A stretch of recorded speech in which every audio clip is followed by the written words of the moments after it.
Molweni bethunana, namhlanje ndifuna uthetha nje ngale nto ye-justice for ucwecwe. Saze savelelwa singabazali. And into ebuhlungu elidimoni lwedlwengulo apha eSouth Africa luqatsele and akuyona into yangoku, yinto ekudala yaqala kwii-families. Kukhona abantu sebebadala ngoku abaphuma apho kuthiwa ungayithethi le nto lihlazo. Singamane sihlabe imbuzi okanye ibhokhwe ukuhlamba le nto eyenzekileyo. And ihlalisa isilonda emntaneni loo nto leyo because akafumananga ncedo.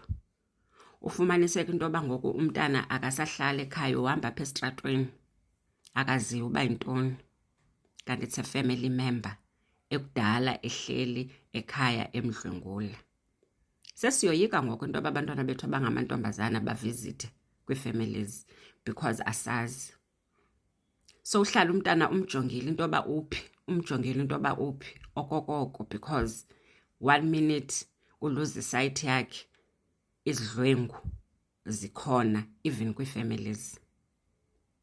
Let us all fight for justice for ucwecwe and nabanye futhi.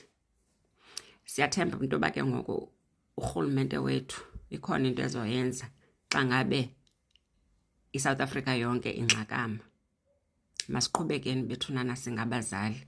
Okubuhlungu ayingomantombazana kuphela, namakhwenkwe kudlalwa ngawe ngoku. Ufumanisa into yoba umntana ngoba eyinkwenkwe uyoyika nokuyixela le nto.